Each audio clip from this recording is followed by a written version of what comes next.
Hey, salut les amis entomophagophitophiles. Eh ben, la vidéo du mois de juillet, la voici, la voilà. On est en période de canicule, c'est une catastrophe. Alors pas tant au niveau des plantes, les plantes vont bien, mais je sais pas pour combien de temps, parce que ben voilà, les réserves d'eau c'est compliqué pour tout le monde et ben, je n'échappe pas à la règle. Je n'ai que 2000 litres, c'est une erreur de ma part. La consommation de la serre est beaucoup plus importante qu'avant. Il y a beaucoup plus d'évaporation, hein, forcément, puisqu'il y a plus de surface cultivable. Donc bah là, j'arrive sur mes derniers jours d'arrosage à l'eau de pluie. Voilà, c'est très dur. Quelle solution j'ai? Ben, je pourrais aller acheter de l'eau osmosée, mais en fait, vu la consommation que je fais rien que dans la serre, je passe environ 40 litres par jour. Il faudrait que j'aille tous les jours à la jardinerie du coin chercher de l'osmosée, c'est pas super rentable. J'ai regardé pour un osmolateur. L'osmolateur, le problème c'est que il y a beaucoup de choix, c'est compliqué, il y a tous les prix, on sait pas trop lesquels prendre. Et ce que j'ai vu, c'est que certains n'enlèvent pas le calcaire. Donc compliqué tout ça. Ben là, de toute façon, va pas y avoir le choix. Voilà, pour ceux qui se posent un petit peu les questions, ben la solution, il n'y a pas 50 solutions.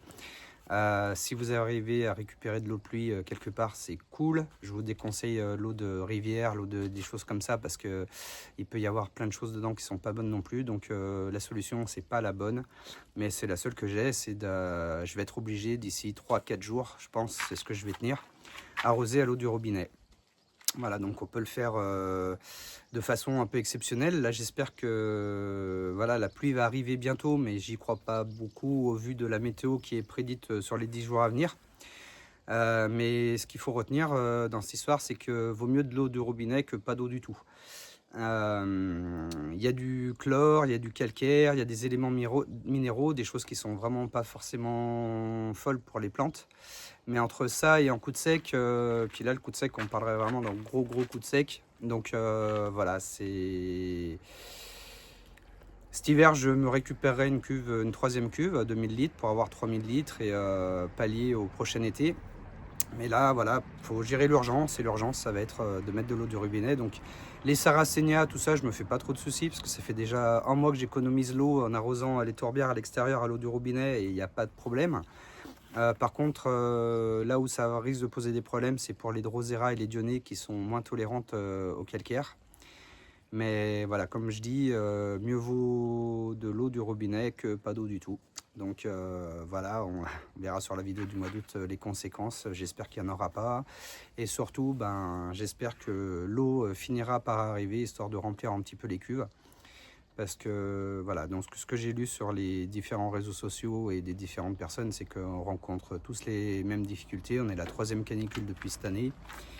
Et voilà, donc voilà, si jamais vous êtes dans le cas, ben c'est pas cool, mais il faut mettre de l'eau du robinet parce qu'il n'y a pas trop le choix. Et puis ben j'espère que vous non plus n'aurez pas trop de pertes sur vos cultures. Parce que voilà, c'est compliqué. On va se mettre au cactus. Non, ouais, bon, c'est comme ça. Voilà. Bon, on va quand même faire un petit tour de la serre qui va bien. Pas trop de changements par rapport à la vidéo du mois dernier, mais on va faire un petit tour. Allez, c'est parti. Donc voilà, on va se mettre sur le bac numéro 1, pas trop de changements. Ce tache blanche, c'est un papillon, hein, rien de grave. C'est un petit papillon de nuit. Voilà. Donc là, on a Rotundifolia anthocyninifri, voilà, qui commence à faire son hibernacle quand il y a les fleurs qui sont là, qui sont en train de grainer. Elle a tendance à se mettre en hibernacle assez tôt par rapport à Rotundifolia l'européenne qu'on connaît bien. Donc voilà, c'est quelque chose de complètement normal. Voilà, on continue vite fait le tour. Pas de changement, tout baigne. Là j'ai mon Darlingtonia Greenform là, qui est très joli avec une petite armée d'utriculaires à ses pieds là, ça fait le rendu est sympa. Voilà, on continue. Et puis qu'est-ce qu'on a ici? On a l'Usitanica qui me fait plein de petites capsules de graines, donc j'ai commencé à ressemer histoire d'avoir une belle population. Et puis là on voit les graines, voilà, ça y est, ça commence à sortir. Voilà, je grossis un petit peu, histoire que vous voyez. Alors c'est tout petit pour l'instant, mais voilà, ça va bien. Alors on va passer sur le bac numéro 2. Voilà, donc le bac numéro 2, le bac central, et ben on a Alatanite qui va très bien, donc ça c'est cool. Une petite bouche ici, hop, qui va dire bonjour au nectar, comme j'ai expliqué sur la vidéo du mois dernier pour les néophytes. J'en profite pour revenir un petit peu sur l'eau pour les néophytes. Voilà, si vous vous lancez dans une culture de plantes carnivores, prévoyez vraiment des réserves d'eau, c'est ce qui est le plus difficile entre guillemets. Même moi avec mon expérience, je peux me faire avoir, donc voilà. Prévoyez ça pour ceux qui commencent à avoir une bonne réserve d'eau. Qu'est-ce qu'on a ici? On a un petit Montana, un purpuré à Montana, voilà, qui est très bien. Antonov 225, ça y est, qui commence à récupérer un petit peu de la vidéo de la semaine, du mois dernier, pardon. Donc voilà, il se retape tout tranquillement. Ma petite armée de Burmanie là qui va super bien, donc j'ai l'impression d'avoir deux formes différentes. La forme classique qui est rouge et une variété un peu anthocyanine free qui reste bien verte.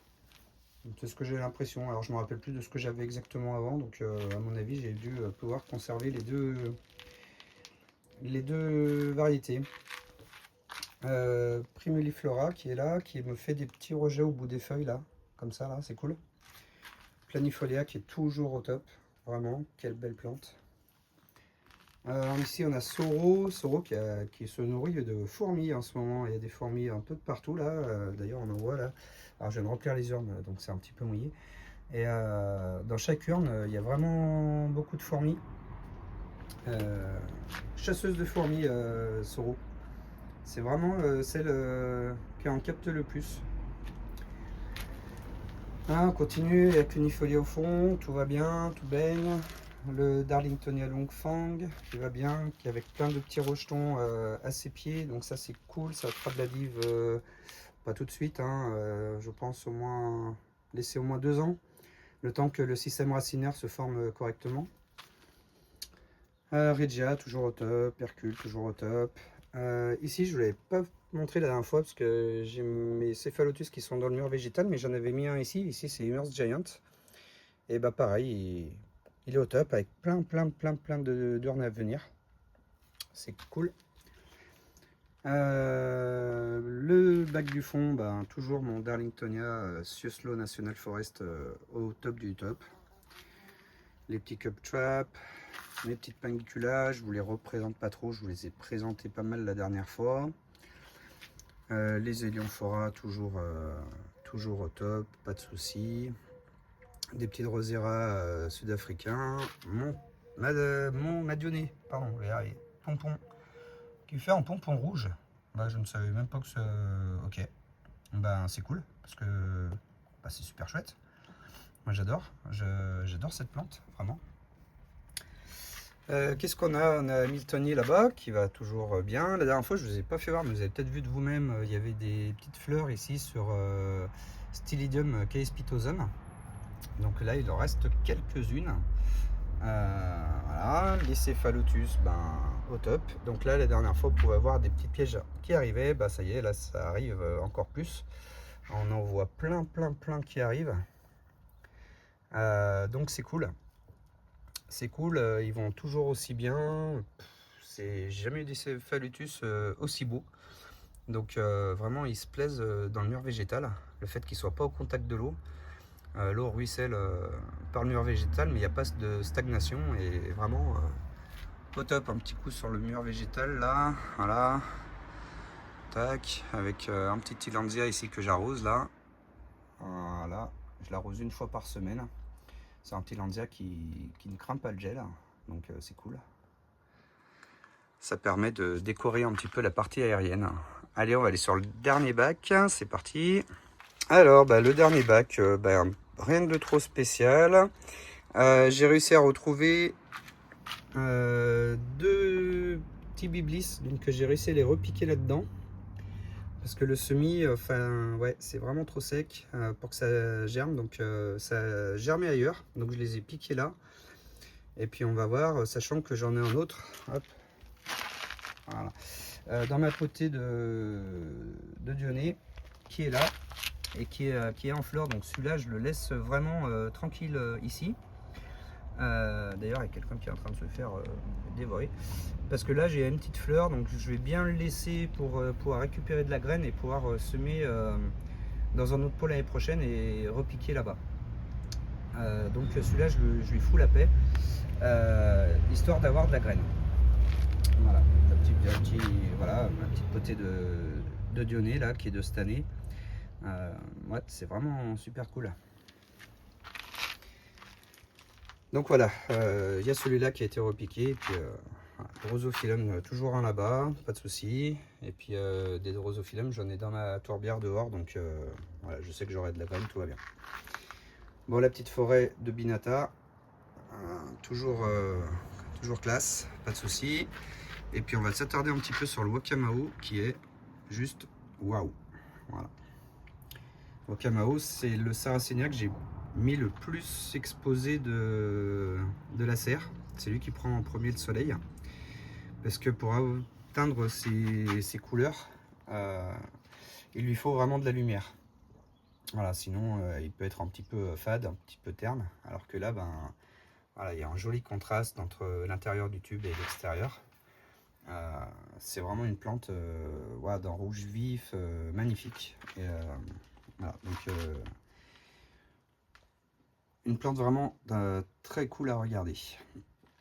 Allez, on passe un petit peu à côté. Ici, on a un Hurricane Creek White chez les Leucophila.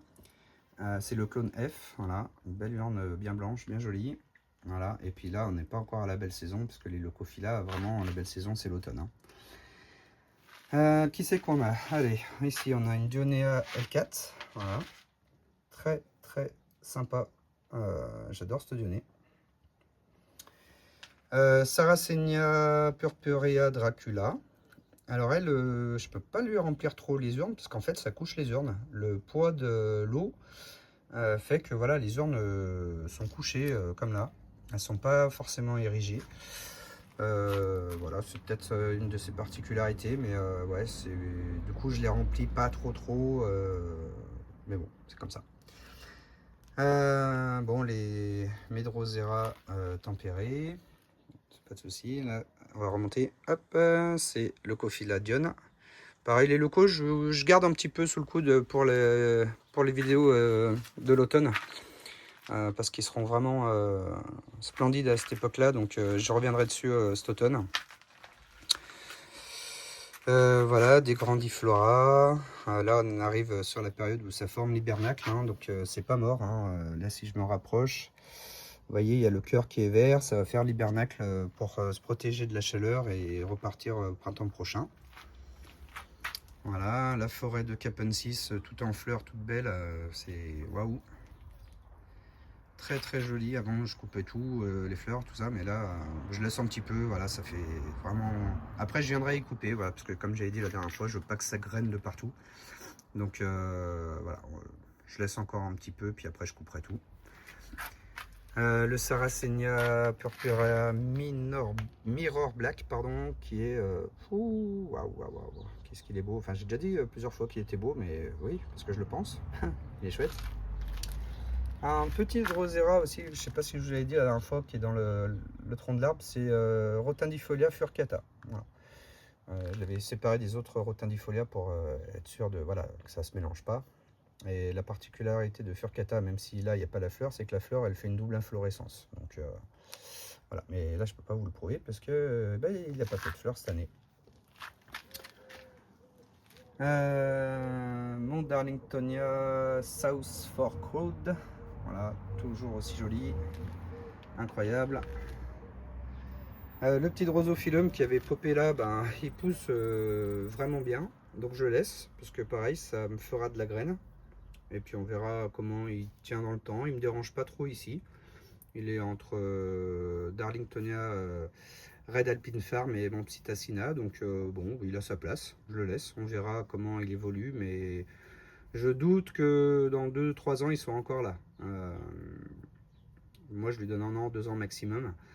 Mais on verra.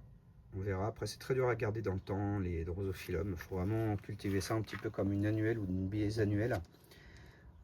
Ceux qui tiennent des drosophyllum dans le temps, bah, chapeau à vous, parce que j'y suis jamais trop arrivé. Et pourtant, voilà, je suis pas né de la dernière pluie, mais ouais, c'est une plante qui est vraiment très très compliquée. Voilà, un petit peu. Voilà, mon petit volcan. Bah, le volcan, ça y est, vu la longueur de Drosera madagascariensis, voilà, avec le poids, ben, ça fait vraiment comme si ça partait sur le côté, là, ça fait vraiment super sympa. Voilà. Et puis une petite vue sur le mur végétal, là, voilà, tout baigne, tout baigne. Voilà. Bon, bah voilà, j'ai pas trop grand chose à vous dire par rapport au mois dernier. Si j'avais des petites fleurs qui arrivaient là sur mes drosera, n'importe quoi, sur mes utriculaires aquatiques. Et en fait, non, ça tient pas parce que le niveau de l'eau qui baisse et qui monte sans arrêt tous les jours, parce que tous les jours la consommation fait que le niveau baisse, donc je remonte le niveau tous les jours. Et en fait, je crois que les fleurs, elles aiment vraiment pas que cette fluctuation d'eau.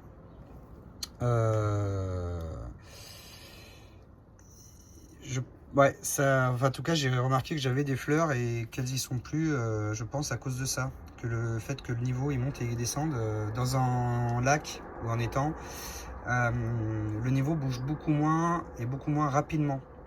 Et je pense que c'est ça qui fait que j'avais déjà remarqué ça quand je les cultivais avant.